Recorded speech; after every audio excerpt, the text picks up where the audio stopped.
Let's talk about money. Paper, Skrilla. What we all doing this for us to make some money, have some more money in our pockets. What makes the world go round. If you guys don't know, I started my commercial cleaning company about 7 years ago. I was homeless at the time. I was going through extreme financial hardship, mountains, tens of thousands of dollars in debt.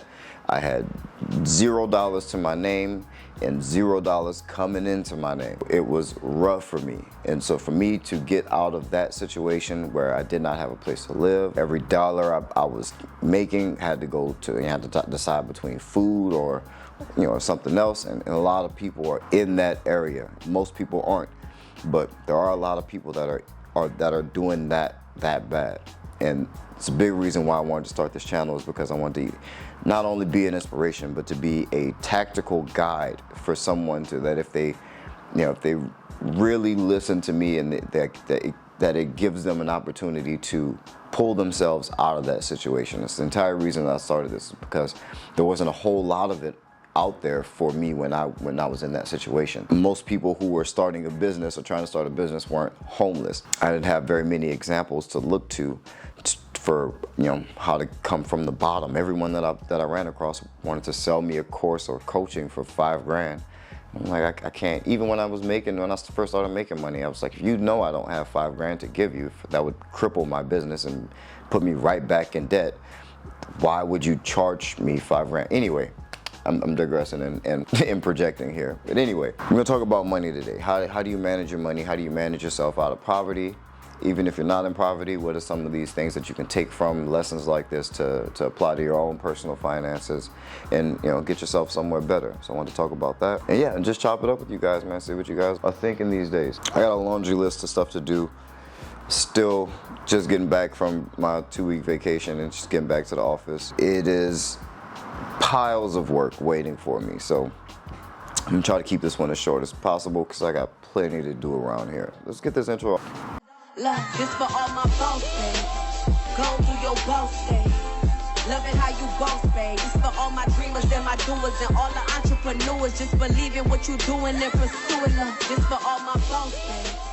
Go do your boss days. What a lot of people have wrong about managing their money is that money is a behavior problem, not a math problem. I know that's going to sit wrong with some of you, because you'll sit there and you'll count your bills and you'll count your income and you'll say, well, I just have more bills than I have income. And so it seems like it's a math problem because you're seeing that one number is greater than the other. But money has very little to do with math. I'll say money is probably 20% math and 80% behavior. So starting there. So if you're at the very bottom, you have nothing. Maybe you have a little bit, but you can't, you just can't seem to get control of it, can't seem to get your feet under you.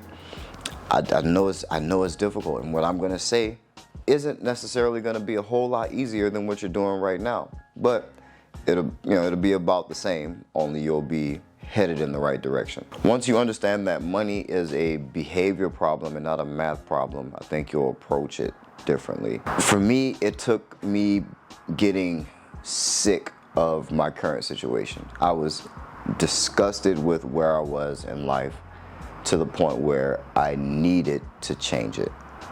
I think without that state of mind, I probably would still be exactly where I was 7 years ago, homeless, trying to figure out what to do next. It wasn't until I realized that I needed to do something, and doing anything was going to be better than just continuing in the way that I was going.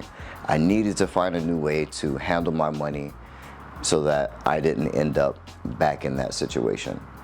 And it was that mentality that allowed me to make the effort and to stay committed to changing it. You're not going to change it if you don't see a reason to change it. You're not going to change it if you're satisfied with where you are. It's not going to be enough just saying that, oh, I want to have more money, or I want to have this much money, or I want to save up for this. You're not going to get there just because you say you want it. You have to be unsatisfied with where you are, or unsatisfied with what you have, not in an unhappy way, not in an unhealthy way, but just not complacent. You have to want more. That's pretty much it, plain and simple. You just gotta want more for yourself. Otherwise, you're not gonna take the actions, and you're not gonna stick it through the tough times in order to get where you want to be. So it has to mean something to you, and it has to be that important. You have to be sick of where you are, and that's where it started for me. I was sick of my situation, so I decided to start studying what were other people doing. Has anyone else made it out of my situation? Has anyone else been homeless? Has anyone else not made not made a whole lot of money and still was able to make it out? And people have. Not a small amount either. A lot of people, thousands and thousands of people have, and do it every day. I'm one of them. Once you are able to accept that, I think you'll be able to make the next necessary actions, which would be to budget. Not sexy, not fun at all, but you need to decide what it is that you are going to live off, how much money you need to make for that's going to be okay for you to live off, and be realistic. Things that you need. We're counting things that you need. How much is it going to cost you to live and eat, and maybe get back and forth to a place of work to make more money. Decide what that amount is, and once you make over that amount, you don't spend that money. You can't. You are, for lack of a better word, you're broke. You're broke at this point. And so if you don't stop spending money, you will always be broke. So I don't care what it is outside of your basic needs. If you can't, you're living too fancy. If you are paying for more things outside of your basic needs, then you need to understand that that's what you value more. You value having your 16 different subscriptions to Peacock, HBO, Netflix, and Hulu, or whatever. You got to have all those different ones. Then you need to understand that that's why your finances are messed up. It's because you're broke, but you want to pay for all these extra luxuries. And yeah, some of them may be small luxuries, but these things add up. All those subscriptions put together over the course of a year could be a lot of money. Could be at least $1,000, $2,000. I could sit here and tell you how to break down your money and put this percentage here in your savings and put this percentage here for your bills and save this much, but that almost doesn't even matter as long as you have a savings and you are watching where you're putting your money.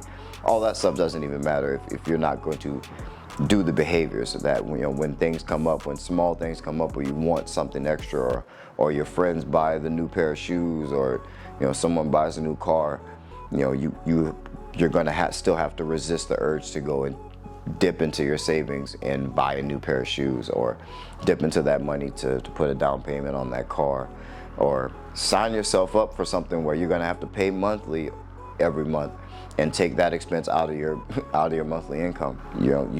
It's a behavior thing. You have to change your behavior. When I first got into personal finance, which I got into before I did business, I started off by watching a lot of Dave Ramsey. Dave Ramsey has some principles that I don't agree with now, but the things that we don't agree on don't apply to people with no money whatsoever. As far as his beliefs is on debt and things like that, which are debatable. You can go here or there, but as far as personal finance and how to get out of debt initially, that's definitely something that we do agree on. I do think that the very first thing you should do is drop everything, sell everything around you to build up your first little bit of savings, which would be $1,000. I usually like to not be below $2,500 in a personal emergency fund. So that's what I would recommend. Whatever you got to do to build up $1,000, or at least around 2,500, 1,000 to 2,500. Do that. Whether you have to sell the dog, sell an extra car, hold a garage sale, work a couple extra hours, but that would be the first thing.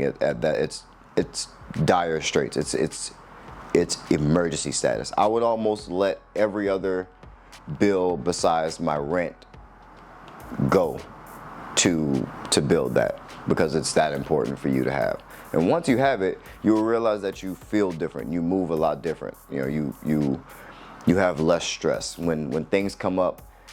It doesn't destroy your day. You know, as new money comes in and you have this, say, $1,000 put to the side, as new problems come in and you're still making money, and things that extra $50 ding or that $20 ding that would have normally screwed up your day doesn't screw it up as much. You're like, nah, that sucks.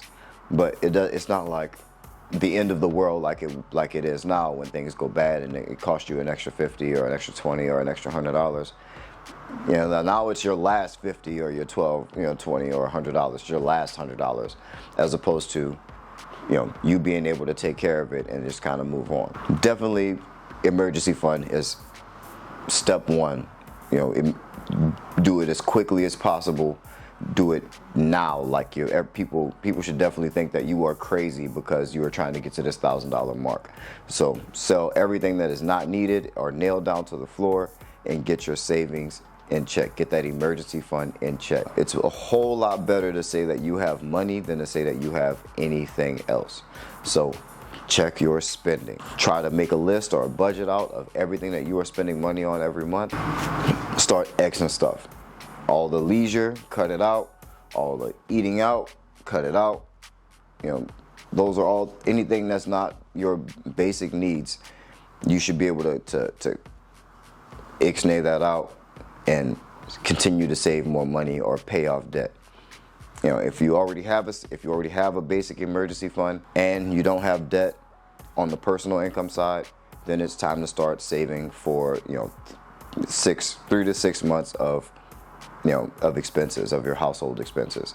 And so that's where you really want to get to, is having that 3 to 6 month cushion of your personal finances, so that should anything happen or the world melt, that you are not freaking out, or you lose your job, or something happens where you're not making money for the next 3 to 6 months. You have 3 to 6 months of expenses covered, and your family's not stressed. Everybody's fed, the lights are still on. I think that's that next step. And then after that, after you have that set up, your 3 to 6 months of expenses, then you get to do things like invest and try to buy a house and things like that. But you need to have that foundation, and the only way you're going to get to having that foundation where you have 30 grand in the bank and you still have your same amount of money coming in. Granted, now pay attention. I didn't mention working harder or working more hours in your job to get more money. I didn't say, get X number of more clients.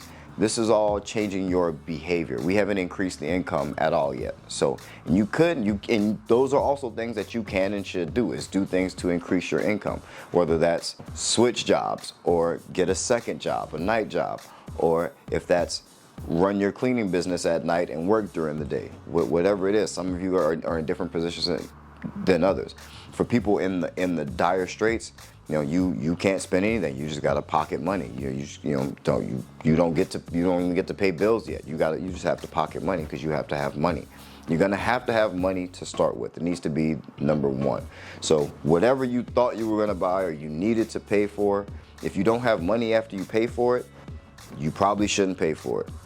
So that seems like a foreign concept to most people, but your situation doesn't change if you just keep spending all your money.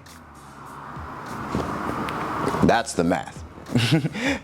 that is the easy basic math of it. That the 20% of math that I said that I mentioned about how money's handled, that's it right there. If you spend all your money, you won't have any every single time. That's just it.